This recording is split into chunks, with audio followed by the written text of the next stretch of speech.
Welcome everyone to part 2 of task-based language teaching with Jeannie Spearman from Norquest College. And Rural Roots, the Rural Roots program. We're very happy to have her here. First, I want to tell you a little bit about her. Jeannie Spearman has been teaching ESL for 8 years. She holds a Bachelor's of Education degree, post-degree certification in special ed, and a Master's of Education in TESOL. She has worked with a wide variety of students at both the high school and adult level. As an ESL lead teacher in a Canadian high school, she helped support core subject teachers who created inclusive classrooms for newcomer ESL students. Teaching, assessment, student and teacher support were part of her ESL specialist role. Most recently, she has enjoyed instructing LINK students at Norquest in both the full-time day and part-time evening programs. She is currently working as an ESL consultant for the Rural Roots with Norquest College in Edmonton. So I will hand it over to you, Jeannie. And there you go. Well, thank you, Diane. For those of you who were here last week, welcome back. For those of you who are new, there is a handout at the bottom. And the only other thing I'm going to refer to a little bit tonight are the CLBs, so the Canadian Language Benchmarks. But we'll get to that in a few moments. If you have any questions or comments, you can be sure to type them in the chat window at the bottom. And tonight, unlike last week, I will be taking a 5 to 10 minute break partway through. So it'll give you a chance to kind of get up and move around a little bit if need be.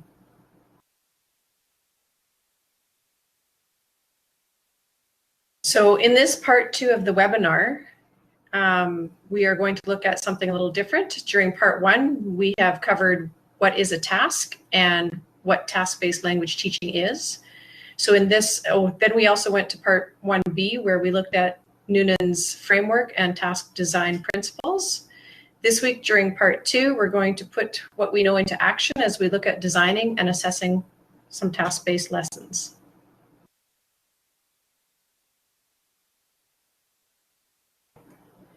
So first, I'm just going to do a quick brief overview and a refresher of what we discussed last week for those of you who missed. So when we asked what was a task, we looked at 2 different definitions last week of what a task was, and we concluded that a task is basically a pedagogical activity. So then we looked at the 3 criteria from the research summary on task-based language teaching from the Toronto Catholic School Division's Instruction Handbook. And these are based on definitions of task by Noonan and Ellis. So those are the 3 criteria that you're seeing there on the screen. The clearly defined goal or outcome, focused on meaning while interacting with the language, and then learners using their resources, their own resources such as language and ideas.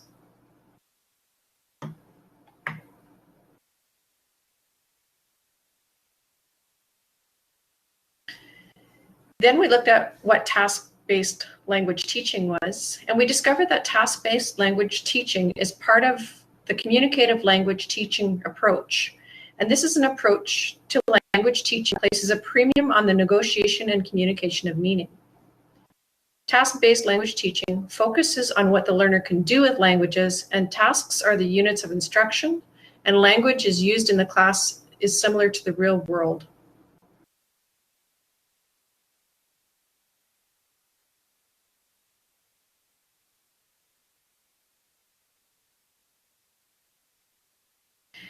Finally, we looked at Noonan's framework and principles of task-based language teaching. A lot has been written about task-based language teaching in the past number of years, and in this webinar, I have referred primarily to 2 different task-based language teaching gurus, Rod Ellis and David Noonan, 2 of many who have widely published books and articles on task-based language teaching. Noonan's framework defines the following. So real-world tasks such as writing a Facebook post or calling to confirm an appointment are then transferred into what we call pedagogical tasks, where we use language to meet a non-linguistic and somewhat authentic goal. These tasks include rehearsal tasks and activation tasks.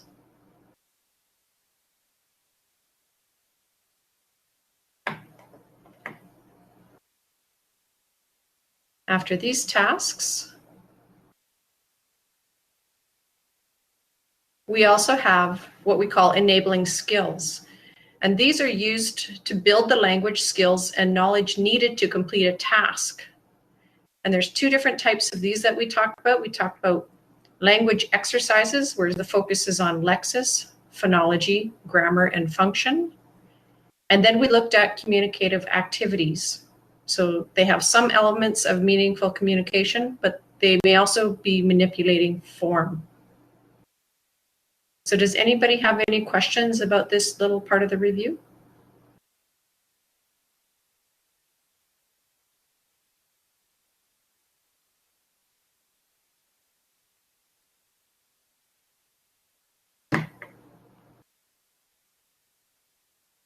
All right, thank you very much.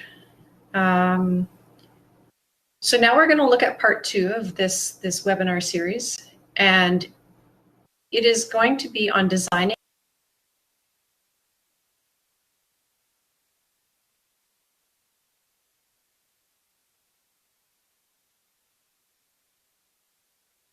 So the outcomes we have for this workshop are twofold. We're going to design a task-based lesson, and plan an assessment of a task. So in the first part, we're going to go over the steps and look at an example. Then we'll be working together to design a task-based lesson. After that, we will again go over the steps and look at an example of an assessment, and then we will plan an assessment for that language.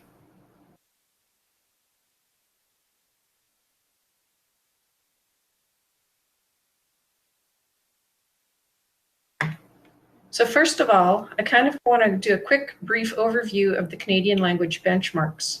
And I hope that everyone here is familiar with the CLBs, as they can be an integral part of designing tasks. So at the bottom of this page, there's a link which you can access a PDF of this document.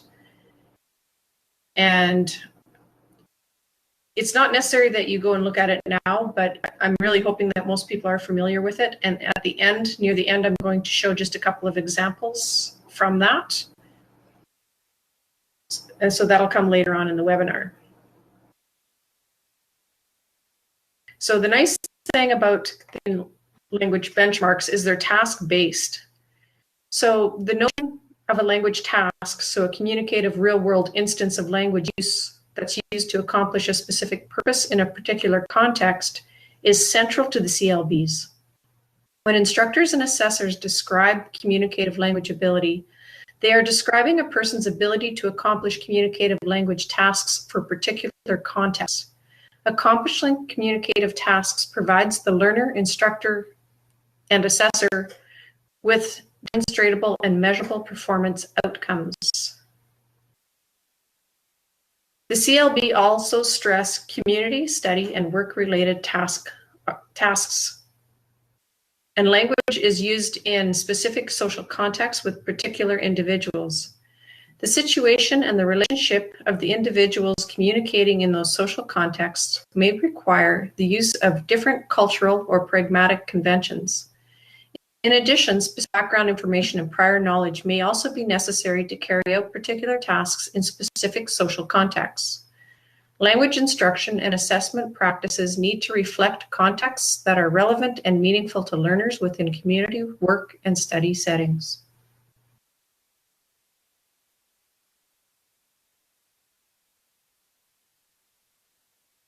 So, step 1 of designing a task-based lesson is to select a goal. And all the steps for designing tasks can be found on page 12 of your handout. And the examples I'm using today are from the CLB Support Kit.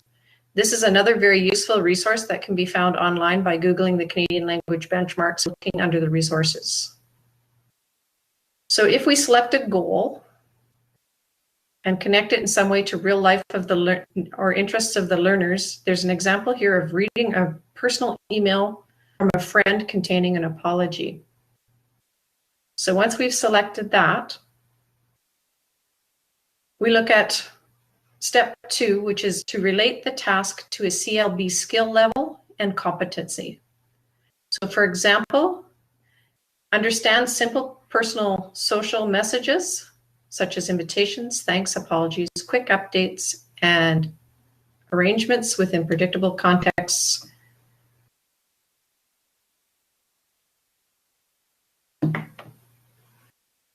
And this one here, this example is for CLB4 reading competency under interacting with others.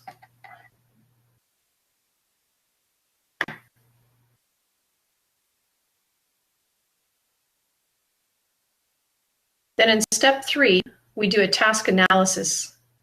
This is where you would break the components using the CLBs. So you look at the indicators and indicators ability. So I'll show you exactly where to find those in the CLBs if you don't already know when we get further in. So there's some examples here which say, get the gist of the message, identify important details, ID purpose of the text and the writer's intent, and ID words that indicate level of formality and tone. So that's step 3 of doing kind of a task analysis. So what will the learners need to do to be able to successfully perform the task?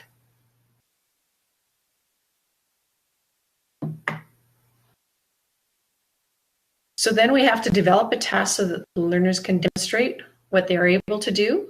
And this example is learners read several short email messages containing an apology and complete short answer questions to identify the main points, relationship of speakers and intent of speakers, and specific details.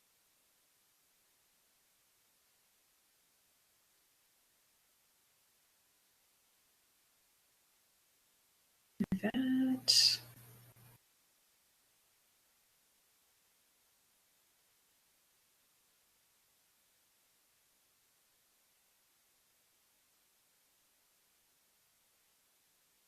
Okay, I'm just going to turn off the webcam so that people can hear better.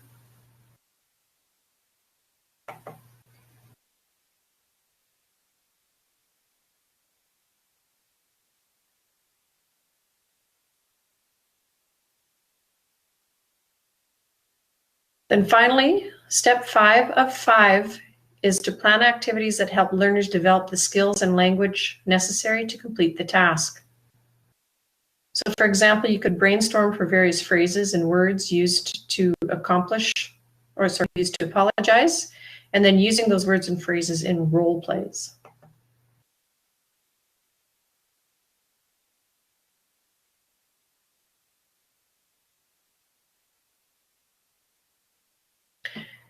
So Ellis describes that one way of looking at a task-based lesson is to consider what should be done before a task, during a task, and after a task. Notice the task is central to any activities that are planned. Ellis lists options for each of those phases, which is summarized in the visual on page 13 of your handout. And we're going to go through each of the phases.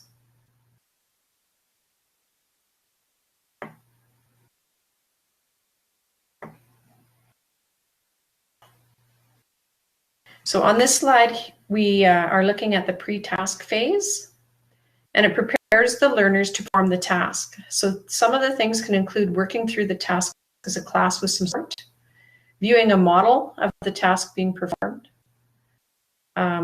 activities that reduce the linguistic or cognitive demands that we talked about last week, and pre-task planning time. So when I think of this, I always think of when I was younger and I was really shy when it came to making phone calls. So I would actually write myself a script beforehand, and then I would work through that and practice that. And that's the same thing for our language learners. They need that they need the skills. They need to know what someone might say and then what they can say back. This is the pre-task phase.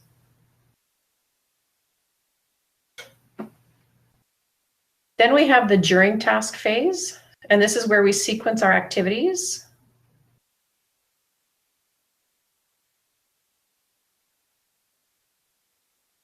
So some options are, time pressure. You can have time pressure. You might not want to put time pressure on them. You might want to give them some input. So you might want to give them some feedback and those types of things during this phase. And then our final phase is the post-task phase. So the post-task phase is where you follow up on the performance. So you review the errors and gaps. You can give them opportunities to correct them and maybe use them again. Raise their conscience and notice the tasks about different things, traditional practice forms, and you can have them reflect or repeat the task.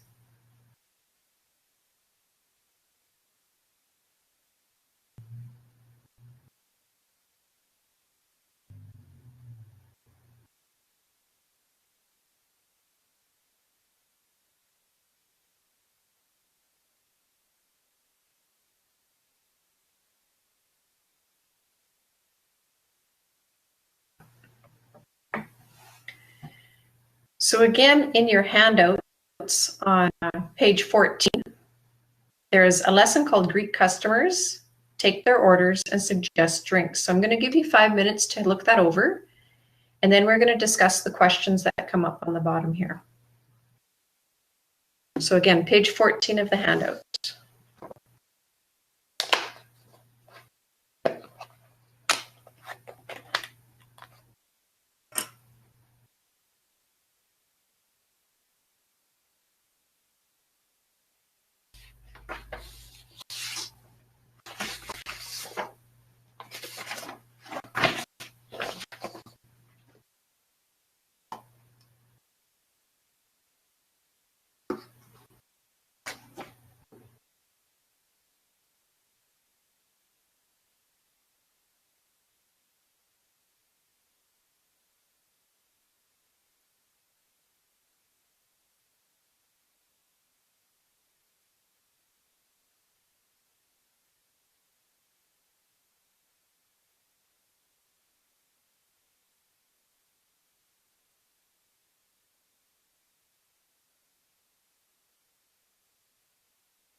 I hope there is sound. I've got people reading page 14 of the handout.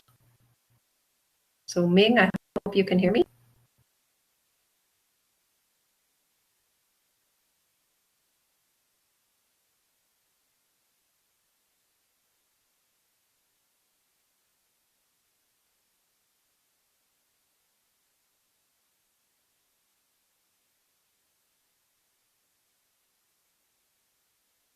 And Alan, I believe this is for a level 5.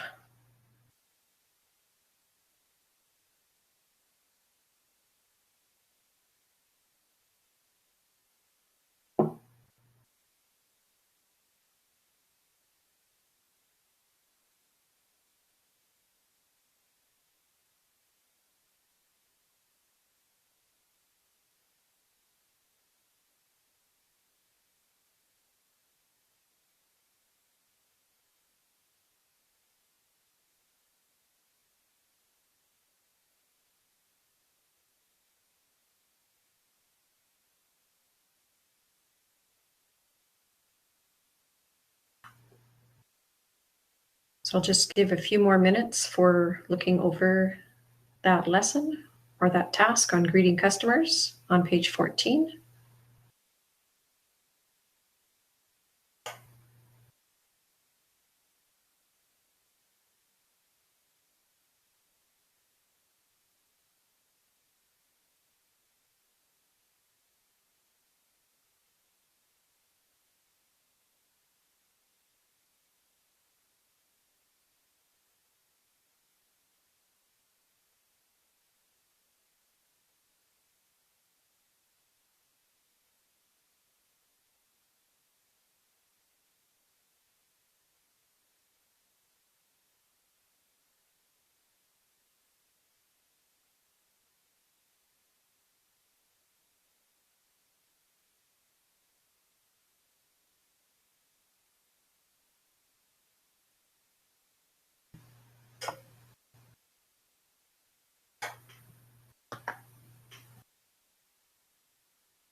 Once you've finished reading, I want you to have a look at the questions on this slide.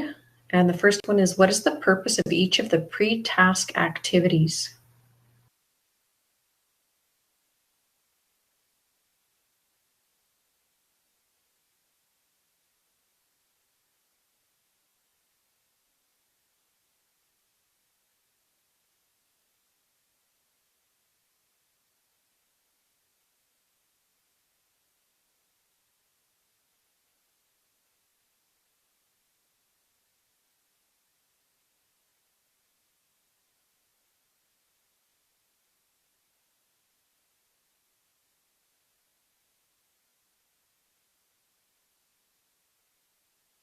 Okay, Irene, you're right. That's one of the things, is to understand the vocabulary for the task. Any other suggestions or comments on the purpose of each of the pre-task activities?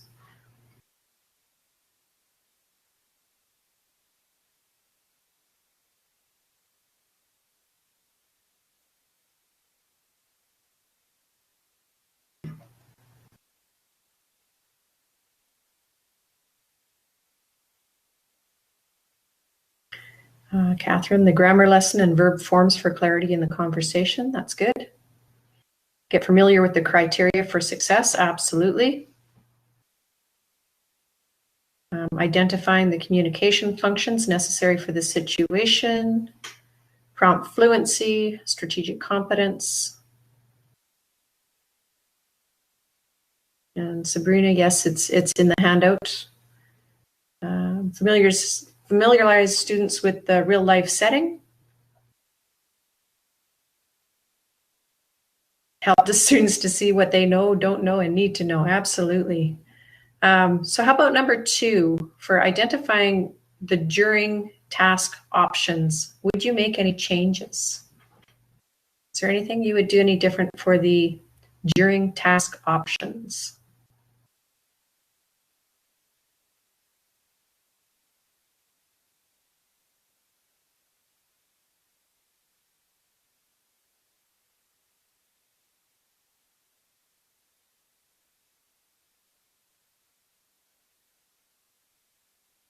So if they were actually doing this task, student reflection would probably come afterwards after one of the post activities.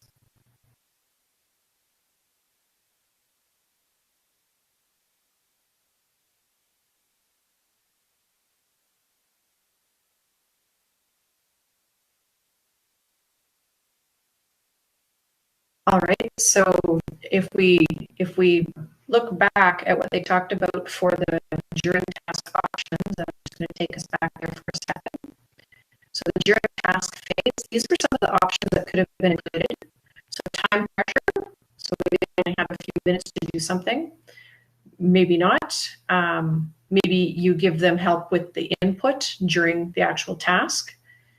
Whether it's changing the level of formality or planning. So formality having to do, maybe they would do it in front of just with you for the first time. Maybe they would do it in front of everybody later on.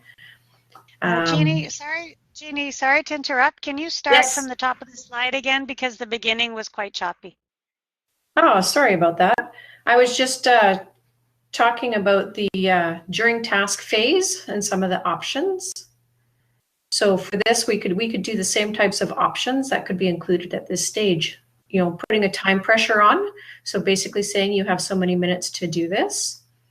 Possibly access to input. So whether or not we give them any more input than what we would give in a pre-task phase. Raising the level of formality and planning. Opportunities for the learner to focus on form. And those are the during task phase. We could do some of that with this greet customers and take their orders. So then how about the post task activities? Are there any other post task activities or options that could be used with this?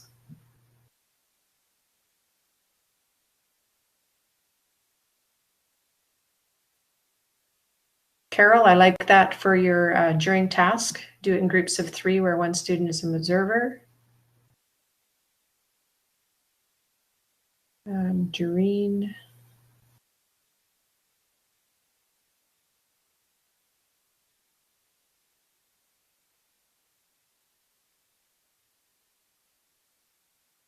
Students could do a peer review and give feedback. Yes, that's always a good option for a post-task.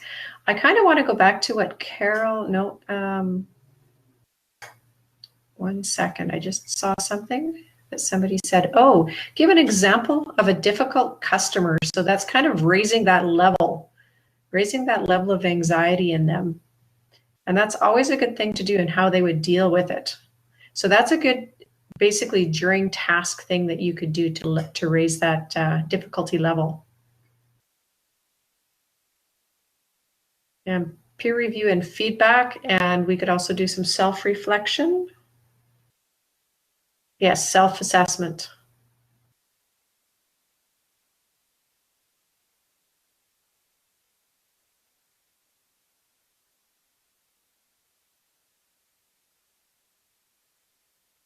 Definitely, there could be 3 opportunities for feedback, so they could, observers could also give feedback.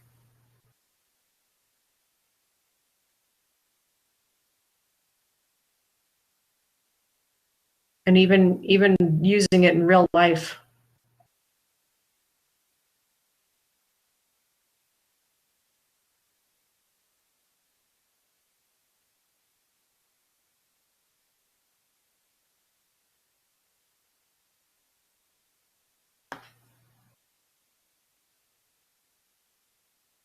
Okay, so now that we've kind of discussed the steps and the phases, and I hope everybody's kind of got a good feel for what those three parts are, those 3 phases are. We're gonna, and we've looked at and analyzed an example of a lesson. It's time for us to plan one together. So we're gonna look at this lesson in terms of pre, post, and during tasks. So pre-tasks, during tasks, and post tasks.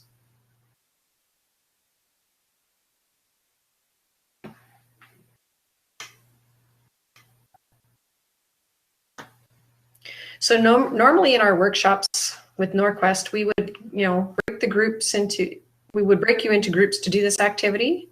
However, since we're doing it as a webinar, I'm going to walk through the steps of designing a lesson plan with you. And so our first task was to choose first step was to choose a task to design a lesson around.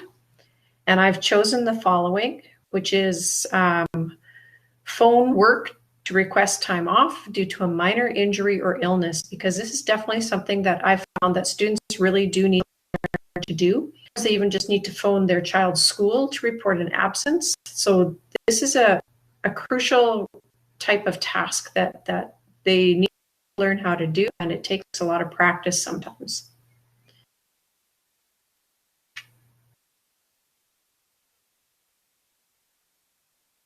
So this is, to me, this is a role-playing task. It's the kind of thing I like to get students to try to do at some point in time. And these are the things we're going to consider. We're going to consider what the learners will need in order to successfully plan the task. We are going 1 to 3 pre-task activities and decide on some during task options and plan 1 to 3 post-task activities. These are all on page 13 of your handout.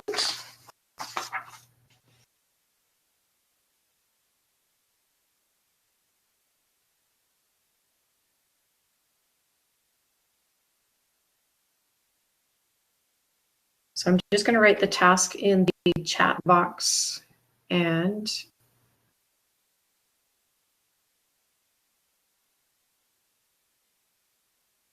sorry, I'm going to go back here. Phone.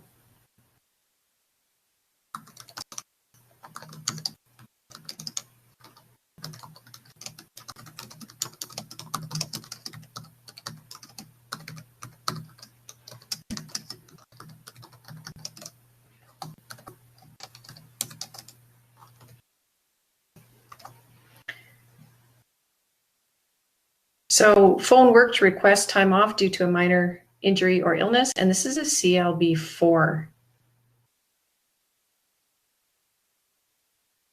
So let's brainstorm what will learners need in order to successfully complete this task.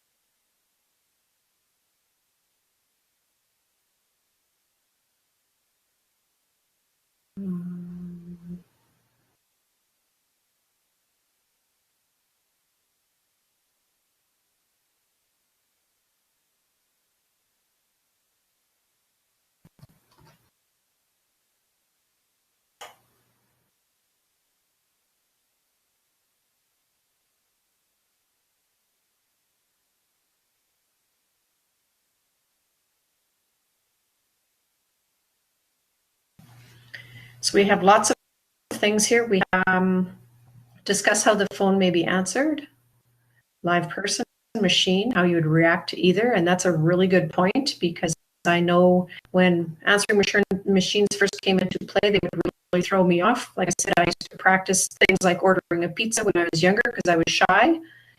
And so if a machine answered, sometimes I would have to hang up and replan what I was going to say. So absolutely, Carol, we would have to give some reasons, make some requests, review the vocabulary required for the task, need language to describe the injury.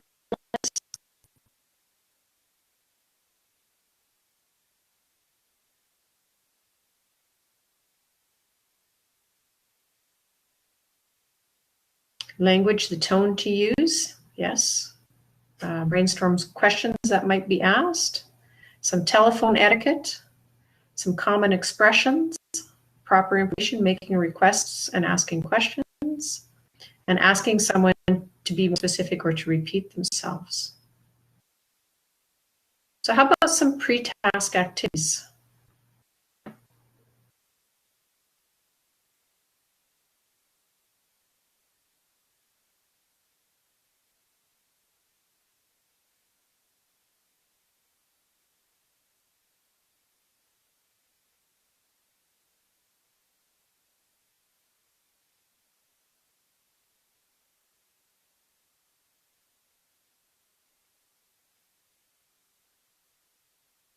Brainstorm. Again, telephone etiquette, some common expressions, proper information, asking someone specific. That's good because a lot of people end up with the secretary first. Practice how to introduce the conversation.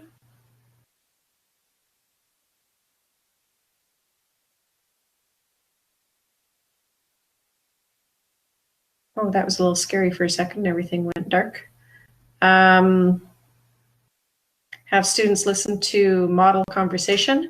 I was going to type on the screen, but for some reason I can't get my text to work. So sorry about that. I can try doing that for you. Okay. Okay, hold on. Okay, can you repeat number one? What should go under number one? Brainstorming, I think. Brainstorming.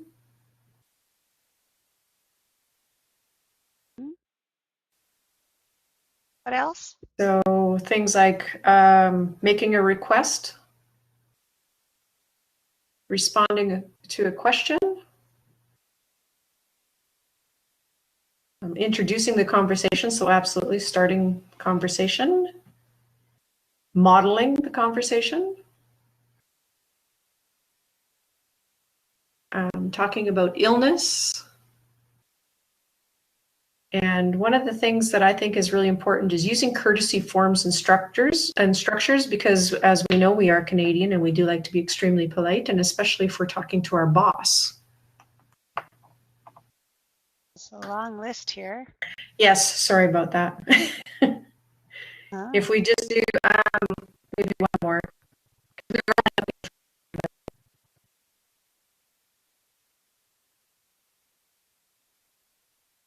So introducing the conversation.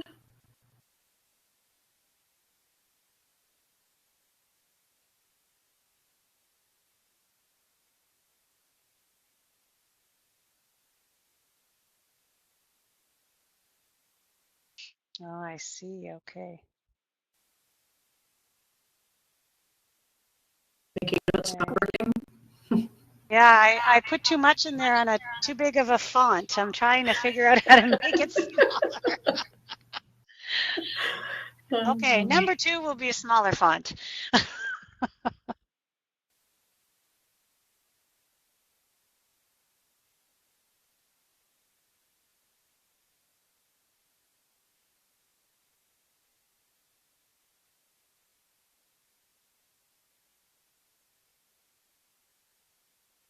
Well, it's good. I think to number two if you need to. I'm ready to type. Okay, I think we've kind of got enough for this. I do like that Carol said about the grammar. and things like modals. Mhm. Oh, okay. I put them all under number one. I'm sorry. That's okay. A conversation, courtesy, structure, you said. Yeah, modals for requests. Modals. Oh, modals for requests. Then I'll put number three. So we have way more than 3 activities here, but that's okay. It's good to have lots of options. And it's good to Provide see that people clear are really under. instructions. Uh, just use the pen tool. Okay, Jen, I will. Okay, so we've got some things up there. We figured out how to use the text box. Okay, I'll pass it back to you. We should be Okay. asking Jen to do this. She's the queen of smartboarding and using pens and all Uh, kinds of cool things. Okay.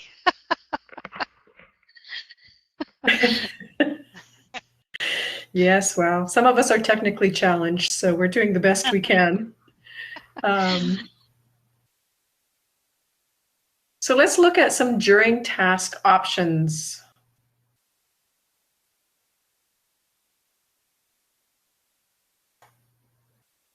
Because we've talked about some of the pre-task activities, so working through the task with the class and supporting them. We could view a model of the task, we can brainstorm and predict for vocabulary, and we can give them some pre-task planning time. So remember the during task, we talked about things,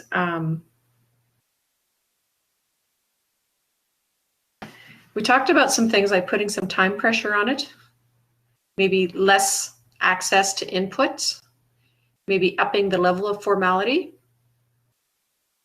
I know I've actually had students phone someone so that we actually do almost a complete run through.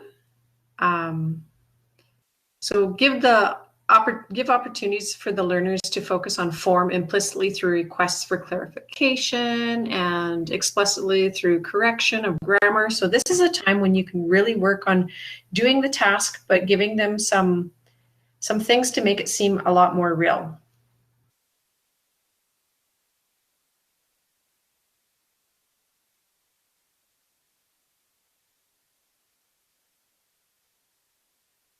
So were there any questions, or do I need to clarify anything for the during task option?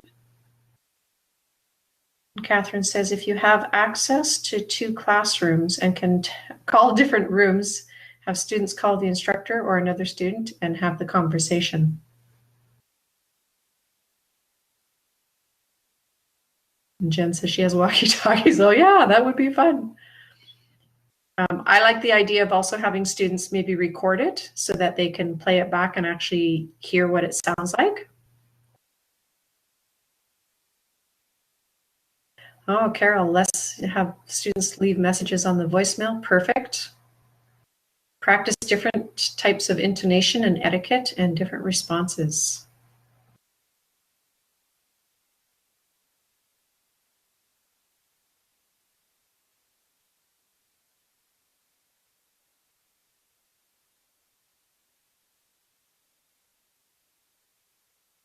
And to be honest, I've only had one bad experience with having students do an actual phone call, and it was a student who was phoning to get help with their cell phone, and the person on the other end hung up on them and told them to find someone who speaks English to complete the call.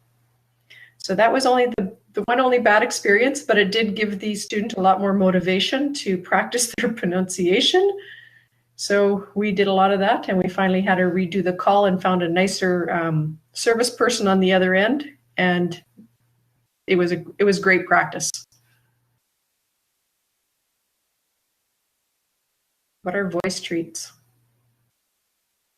Yes, Carol, what are voice treats?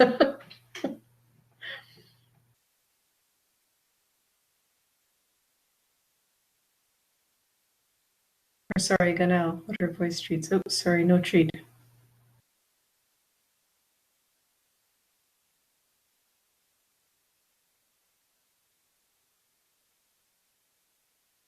Oh, voice threads. Oh, okay.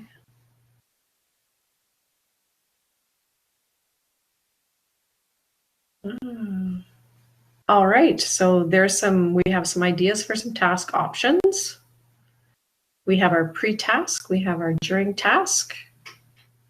So if we move to the next slide, we are going to talk about post-task activities.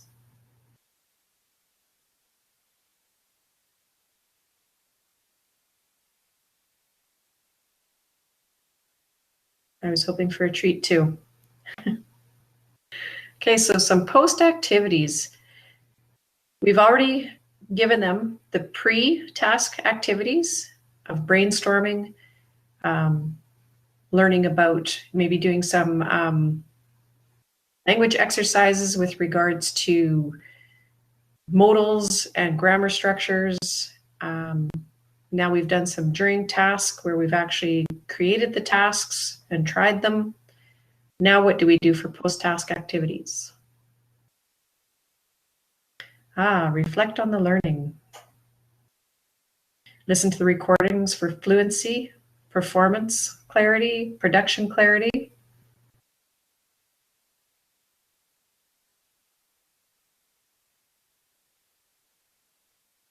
Review any errors and gaps. Listen back to it. So basically reflect on the task. You could do a report. You could have peer or self-completed rubric. Then maybe we can even do what I said I did with my student, and that's repeat the task either publicly or privately. I find it's important for students to have success, and if that takes more practice, then that takes more practice. And I like giving action-oriented feedback. I'm sorry, is the sound weird again?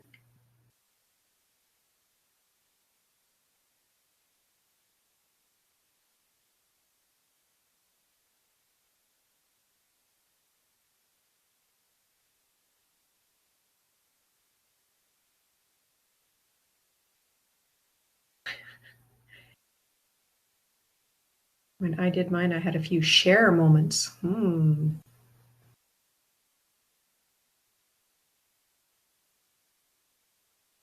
A warbling voice.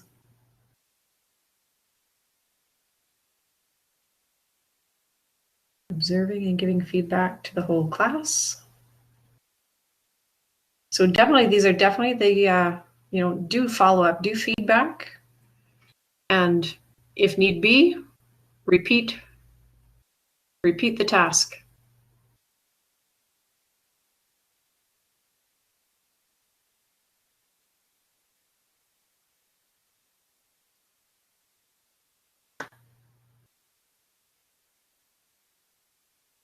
Refer to the criteria. Absolutely referring to the criteria.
My sound was a little bit fuzzy, and I'm hoping it's cleared up.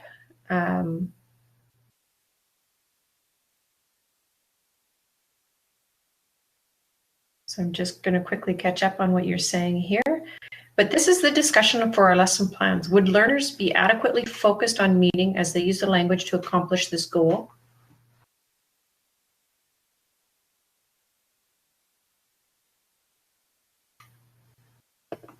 Sounds like some people have my sound and some do not. The next question is, would learners be adequately prepared to carry out the task? So do the pre-task activities, prepare learners for the linguistic complexity, communicative stress or cognitive demands of the activity. So this is where if you have lower level students, you want to make them very comfortable, and you can do it so that they practice quite a bit just one-on-one. If we have students who need maybe more of that stress, then we could have them in a more demanding situation. Like was suggested, you could actually have maybe a tough customer on the other end, or you could have somebody who is maybe not so polite and how they would handle it.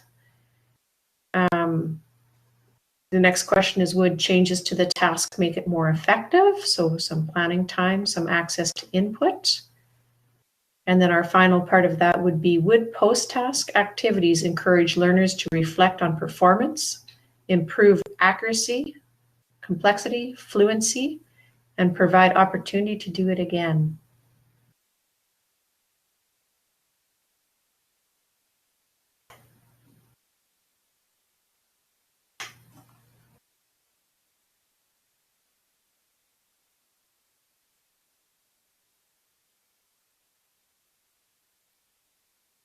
Okay, I'm not talking right now.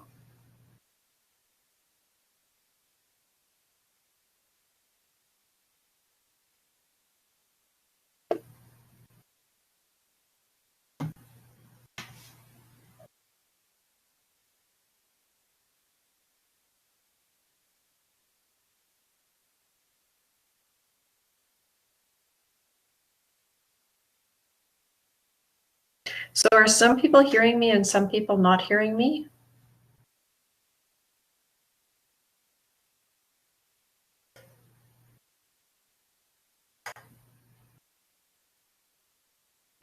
Sabrina cannot hear any sound. Carol has me now. Catherine, hearing you.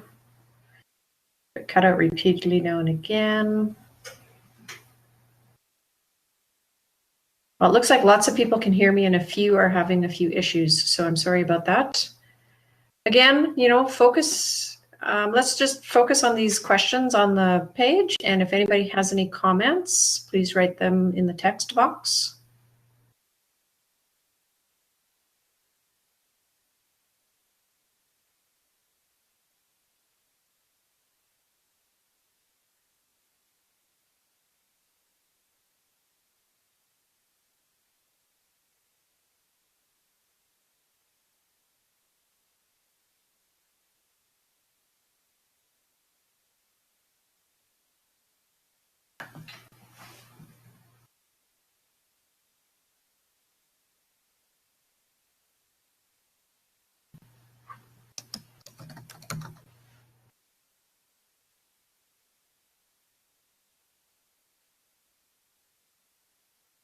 Somebody says changing to Chrome really helped them. That's good.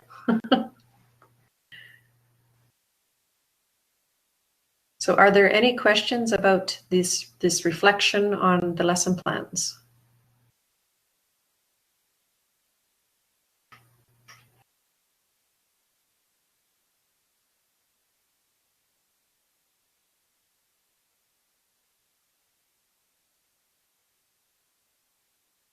Okay, what I think I'm going to do now is just take a quick 5-minute break. We are almost halfway through. And so if everyone can come back at about 5:55, we will start up again.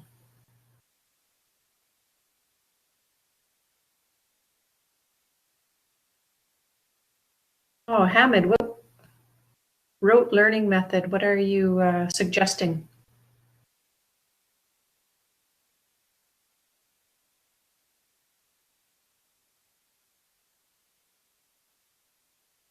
And I agree with Helen to have them do it again a couple of weeks. Repeating the samples. Okay.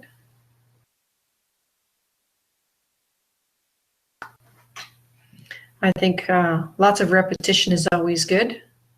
I think changing it up a bit can also really help.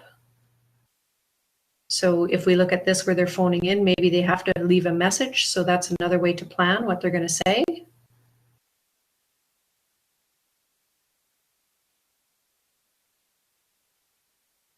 They have a say in the meaning concept.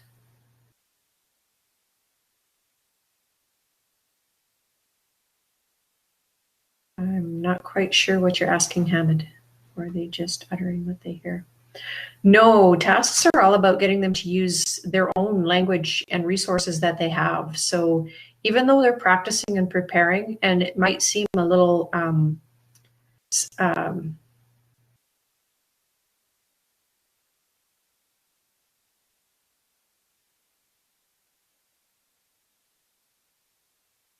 more of a script, whereas at the higher levels, they should be able to try to figure things out and use what they've got.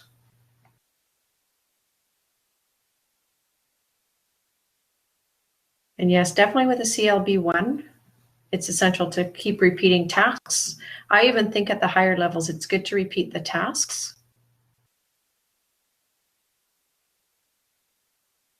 Design another activity to see if the student can transfer the language ability and the skills they have practiced for this one to the new activity.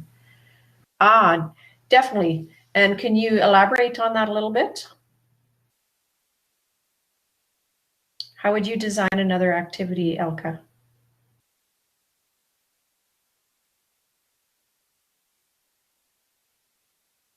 Repeating the task with different themes?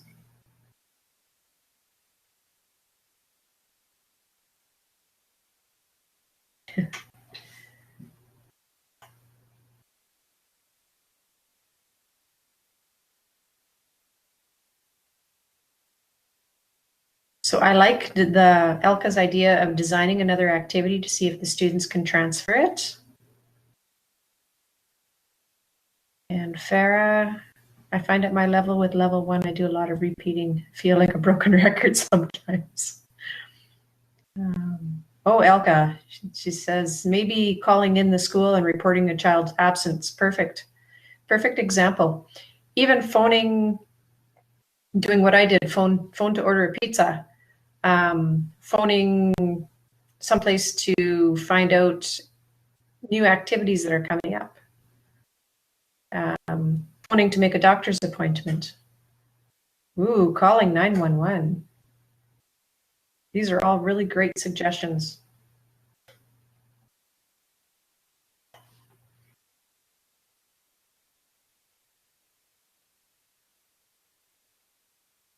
Carol says, your own experience to be the task elements to which you are most likely to give short shrift.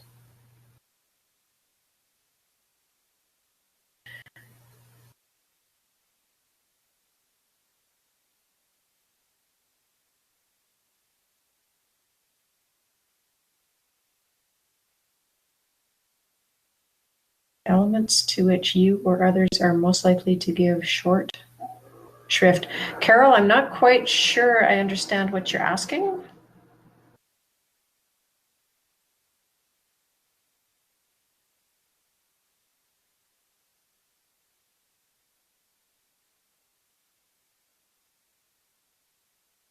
What people forget to do or not do enough of. I think sometimes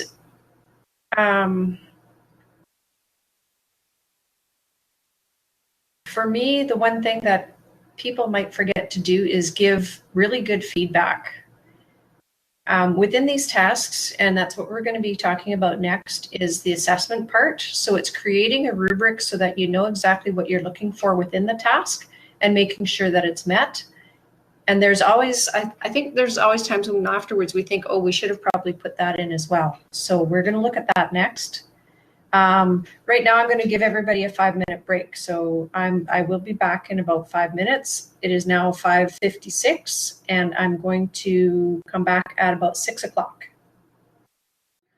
Feedback and assessment. So I see that the conversation's already headed that way. So far we've discussed using the CLBs to create a task-based lesson. We looked at the steps involving the task.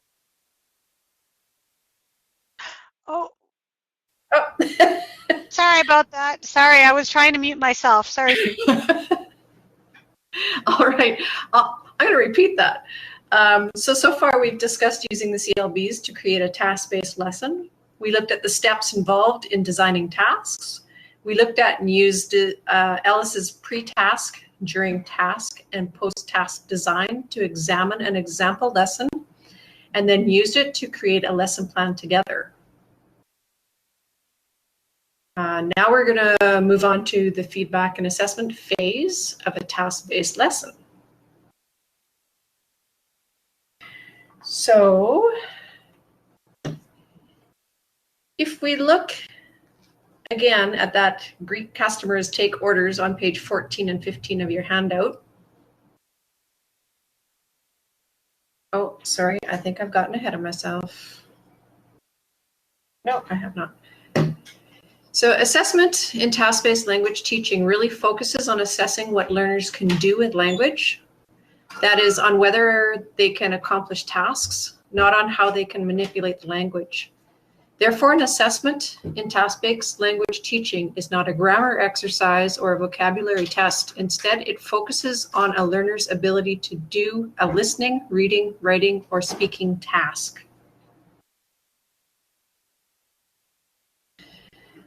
So now we will briefly look at using rubrics or checklists to give learners feedback to speaking and writing tasks and to provide evidence of what they can do.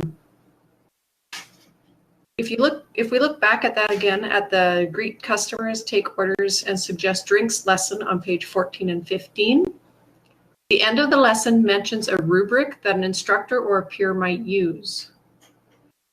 So look at the lesson and infer what criteria might be on the rubric or the checklist.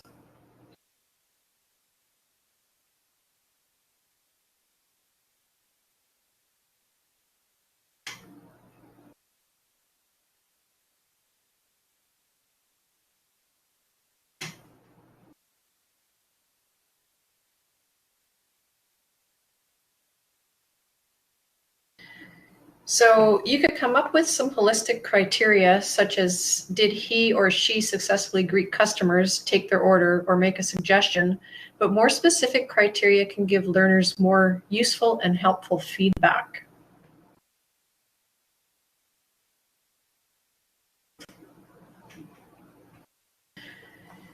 So here we're going to look at performance indicators from a CLB 5, and this is from the CLB document. And listed under the competencies, this can help you decide on what you're going to look at. For instance, the performance indicators for speaking in the CLB 5 under interacting with others and getting things done include the items listed here. So these are some of the things that we talked about with our task as well. The using of modals and appropriate level of politeness, providing details and giving reasons, opening and maintaining the conversation, encouraging conversations by using eye contact, nodding, showing interest, and indicates non-comprehension.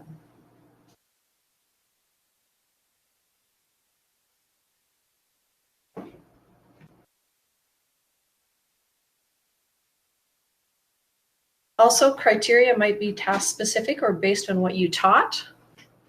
In any case, criteria should give learners useful feedback about what they need to work on.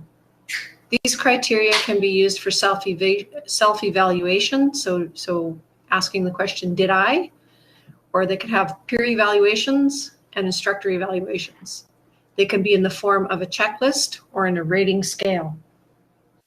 So there's an example of the rating scale at the bottom of this with a 4 equals excellent, 3 equals yes, 2 equals minimal, and 1 equals not at all.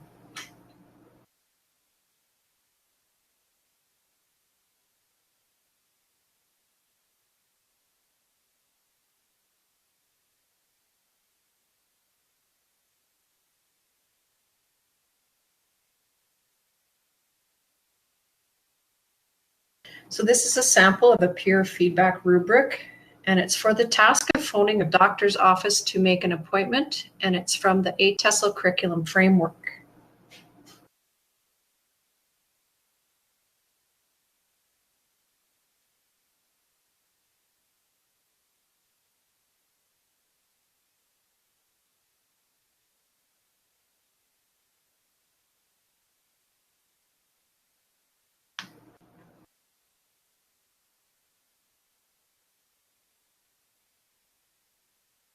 So are there any questions so far about the assessment and feedback?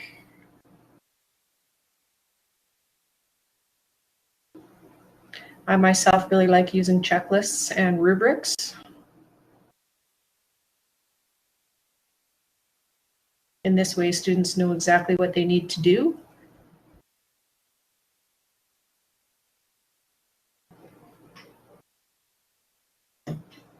So if we want to create a rubric for our task of phoning work to request time off due to a minor injury or illness,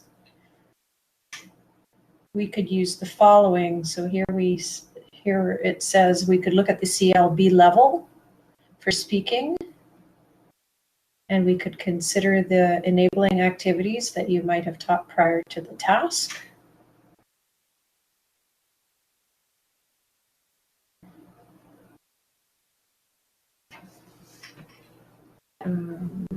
Then we could also list holistic criteria and analytic criteria, so either for the employer or manager.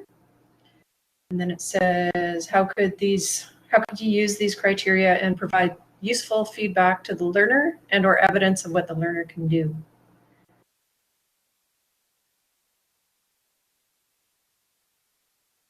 So I'm just going to read some of the comments here.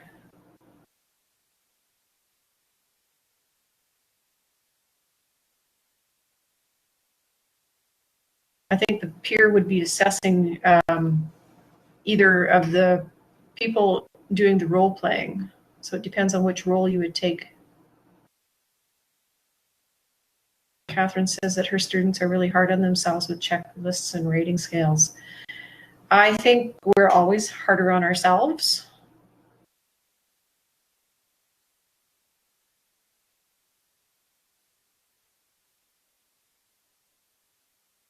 And Hamid, who do you feel is biased in their feedback?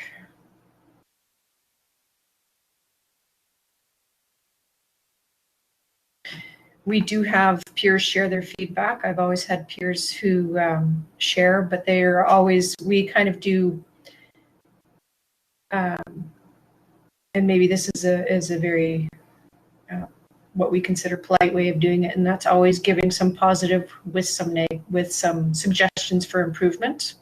So to try not to make it overly negative, but just to give suggestions for improvement, but also looking at what they've done right, or what they've done very well.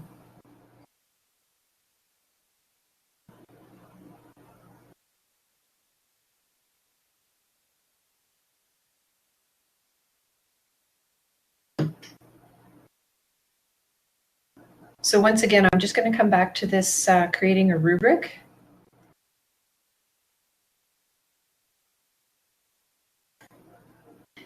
And it says, look at the CLB level speaking and consider the enabling activities you might have taught prior to the task. So my next slide, and I'm sorry it doesn't look very big, but it is the page from the speaking in the CLBs, and it's at a benchmark 4. So on the left-hand side, you have the profile of abilities.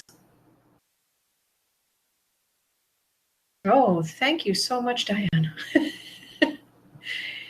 And here it talks about, the types of communications. So we have, not necessarily face-to-face, but very briefly on the phone or through digital media. That's what our task was. The other thing we have, there are some things to look at, or, speaks in short sentences. Fluency is adequate. Vocabulary is adequate. Adequate control over the grammar structures. And then in the boxes, if you could just move that over. In these boxes, these are what we call a competency statement. So that's where it's like, if we look at interacting with others, use a short range of courtesy formulas and some casual small talk in short one-on-one and small group interactions. And right underneath that, we have samples of the indicators of ability. So that's within the red writing, things like initiates a simple phone call or opens and closes a short conversation. And then in the shaded area, that's our sample tasks. So this is why I like the CLB so much. And if we move to the next screen, it's just the other part for the CLB4s in the speaking. And these are screenshots from page 46 and 47 of the CLB document. And we can use that profile of ability and the indicators of ability to help us create an assessment rubric.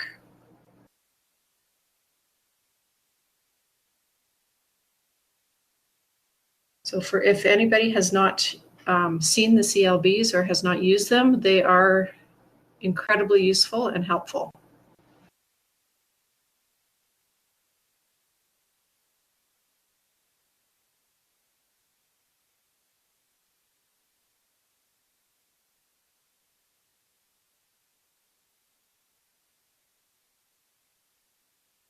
Oh, sorry. So if we were to create our own for the task that we did, this is something that it could possibly look like, because we could actually have our students role play the employee and or the supervisor so that they could see both sides of this. So some of the things that we would look at, you know, did they successfully convey the message? Did they identify themselves? Did they identify the problem? Did they express regret? So they acknowledge the inconvenience caused. They volunteer some detail, but not too much. Answer questions, express regret and thanks, and ends the phone call. On the supervisor end of things, they successfully elicit important details, answer phones professionally, express sympathy if relevant, uses a variety of strategies to check comprehension, takes accurate notes, asks questions to elicit the necessary information, so the condition and availability, and then ends the phone call appropriately.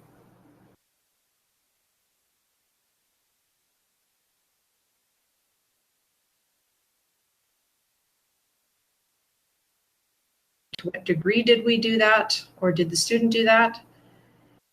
And having them see it from both sides, the side of the employee and the side of the supervisor,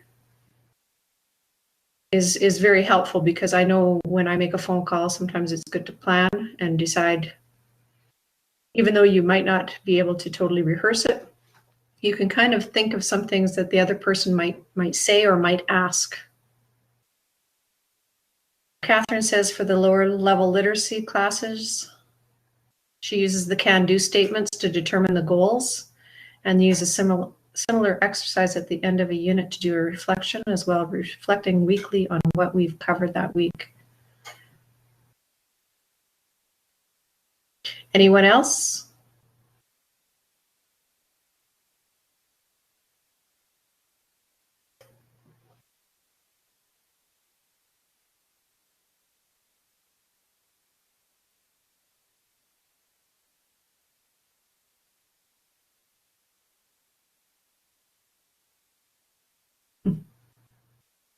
Catherine's given us lots of suggestions. Is there anyone else who wants to chime in?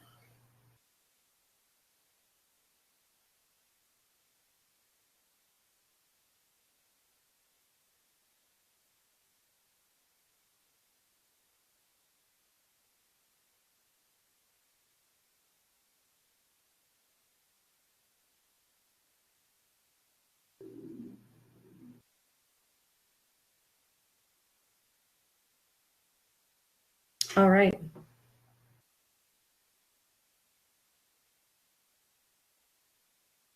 Proper intonation, absolutely. It's a good thing to work on.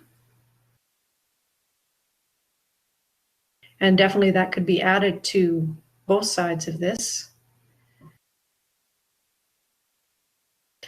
I like this criteria and the way it's set up because you could even quickly use this to model for your students. And Carol says, I have a post-assessment feedback sheet that lists the can-dos as they relate to the course outcomes.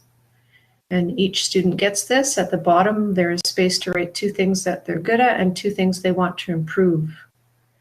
And Irene says, I post my can-do statements so that students know what is required to proceed to the next CLB.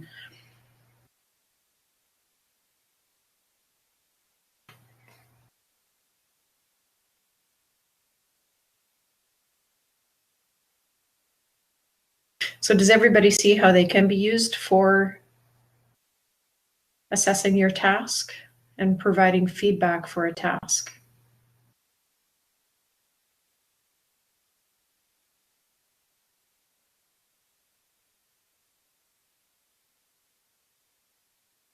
So Catherine says that I'm doing that using pictures to have students circle what helped them learn. I'm not sure that the students have embraced the purpose of the exercise. As an activity, they have completed reflection, but they don't seem to absorb its purpose. Carol says, I wasn't clear. The rubric score for each outcome is checked off on the student sheet.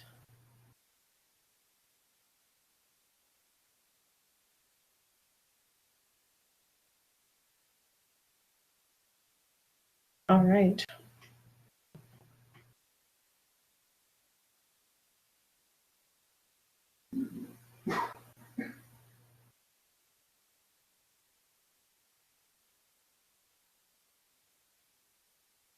So any other questions or comments on this?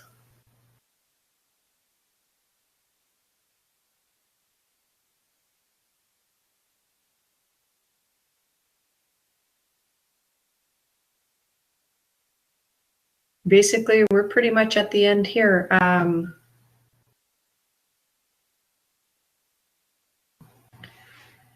sorry for all the problems with all the sound that everybody's having tonight.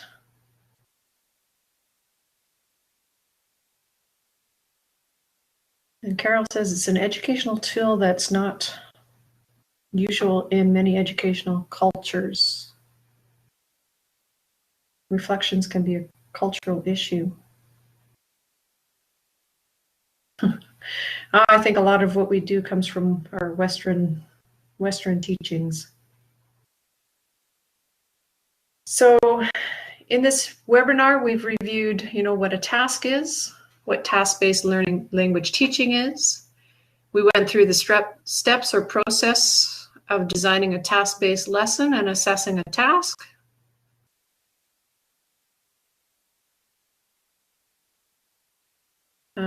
What do you as instructors see as most useful characteristics of task-based language teaching?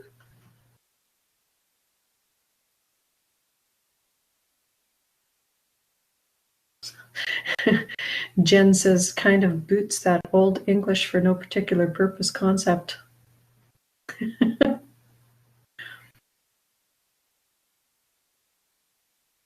Alan says he can see value in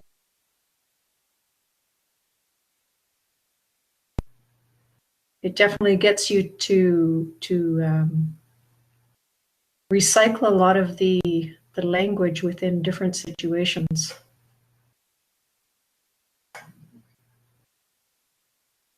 And it's immediately useful for the learners, absolutely.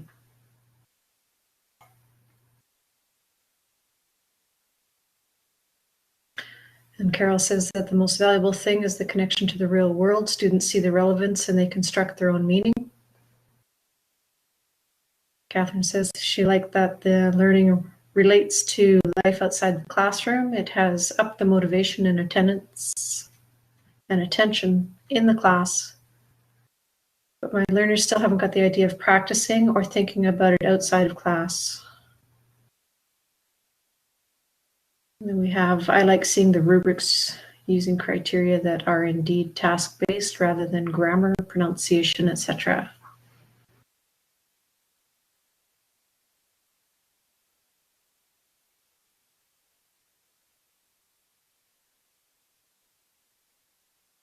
Catherine, for the motivation, I have found that students, we've practiced some different things that had to do with weather, and they were so excited when somebody actually started a conversation with them at the bus stop by saying, you know, it looks like a nice day out. They were really excited to hear that this little role play that we did one day just actually came to life.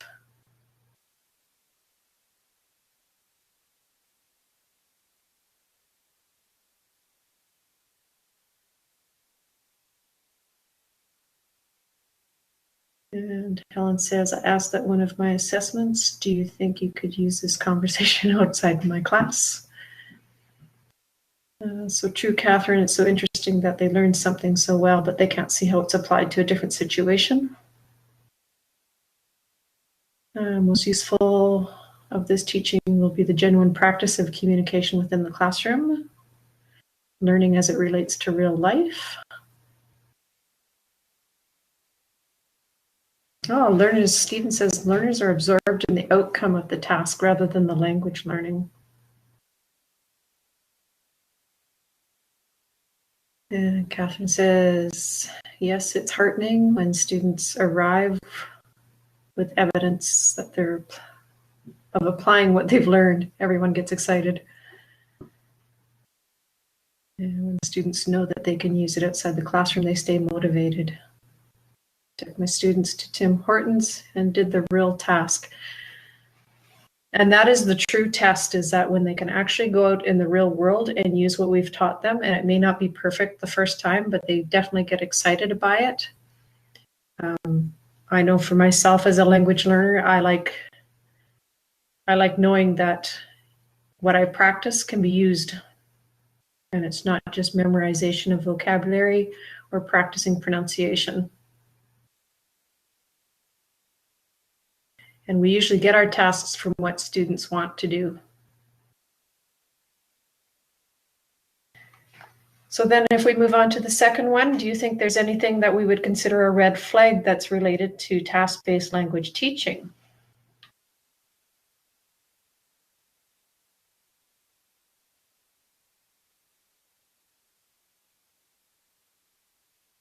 Any red flags, anybody?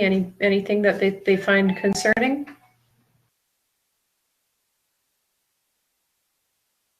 Or maybe a to watch for?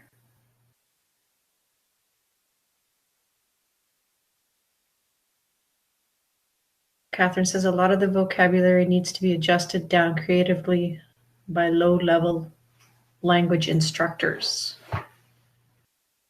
Yes, we definitely need to simplify for the lower levels.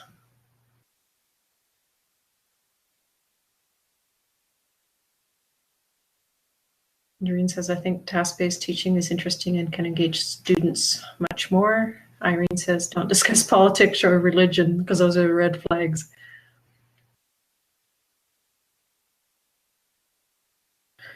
Carol says, time and sequence become very important. And Stephen says, some tasks may not be very well received. It's hard if you have a larger class to have the tasks received well by everyone. I also know that role play can be very difficult for students.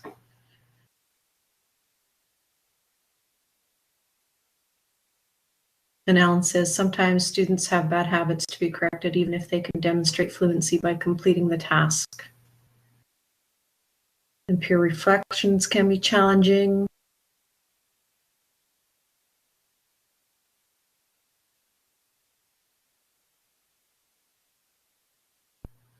Which makes it not quite authentic.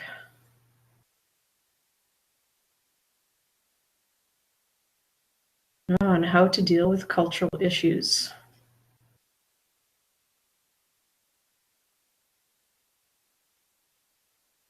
Paying attention to gaps that show up, to go back and add more skill building activities before moving on with the teaching plan, and not to create misunderstandings.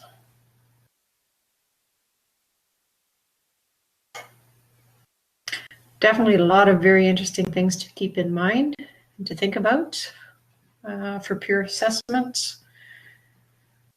Shirley says, especially low-level students, they need teacher to reword rubrics so students can understand the language.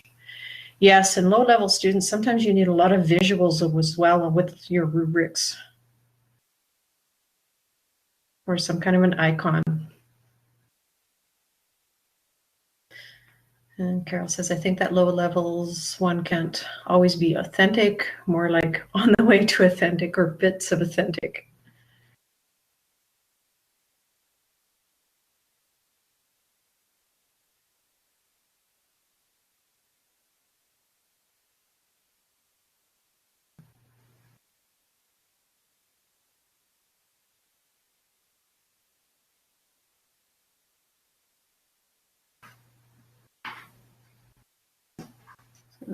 Again, some of my low-level students, after doing all the self-assessment reflection, start getting huffy and ask me, teacher, what mark? Yes, students always like to have marks.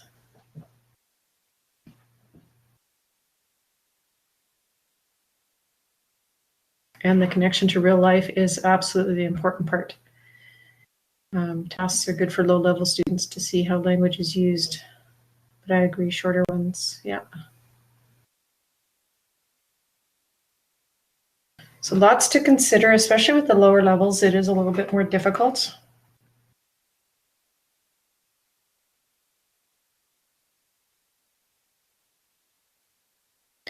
But even at the lower level, when we do the simple greetings, it's something that becomes very, very natural after a while to them. Oh, some students comment that there's too much paper. In what way, Helen?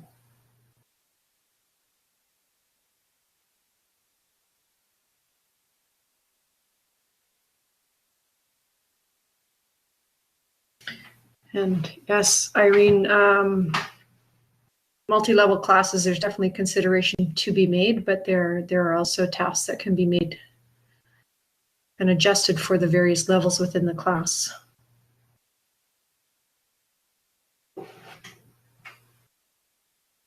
Catherine says, I've been doing this with some of my students for over a year, and those students still don't get the point. It is a cultural gap. And Helen says, oh, tasks, reflections if they are written. So students writing their own reflections creates too much paper.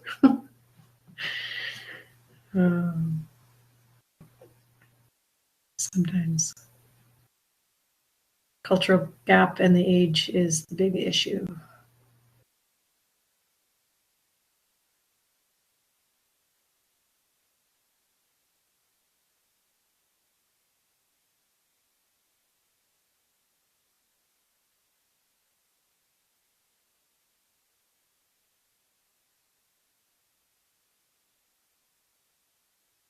Definitely a lot of really good conversation going on here.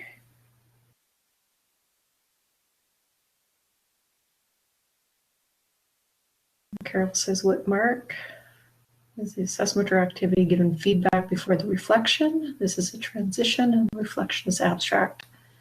At lower levels, this is much more difficult. One idea is to give the teacher feedback, then to have the students reflect on even one or two skills. And Farah says, in my low level, I have students self-correct other student papers, and then they see what the instructor sees, even if it is simple spelling tests. Simple spelling test on 5 to 10 words. They learn to self-direct and help others.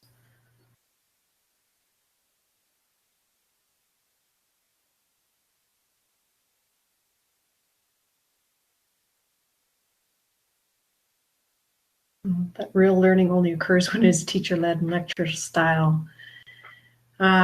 Yes, and we even had a conversation the other day about textbooks. learning from textbooks. So it definitely is a challenge for some people when they learn, with the cultural issue of exactly what learning should look like.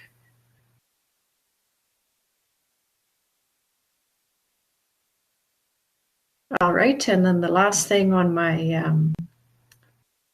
screen here is, think about the most valuable thing that you learned with the webinar.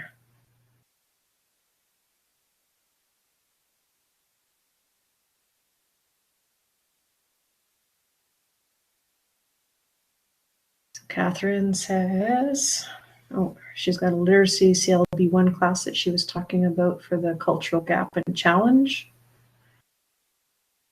And she says, I elicit criteria before we start building skills, and we continually reflect on what we need to do, can't do, as we work towards the task. Then assessment afterwards based on the criteria. The students don't seem to reflect on it. They want me to tell them their mark. Of course, there is a mark.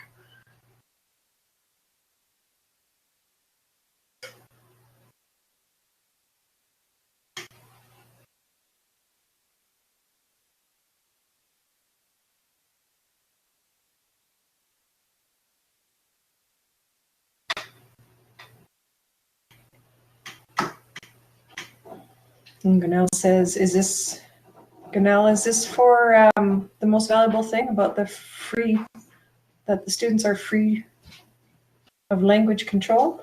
Ah. Ahmed says the most valuable thing about the webinar is keep doing your best, even if the sound is choppy. Doreen says maybe we can talk about what the students are going to learn and what will be their final project.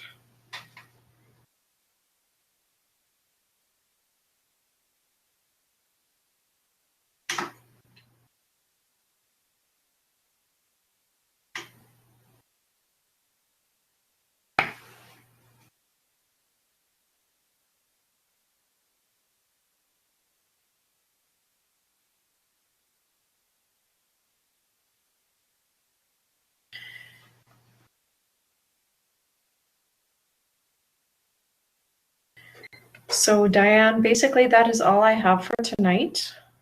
The conversations are still going on, and that's great.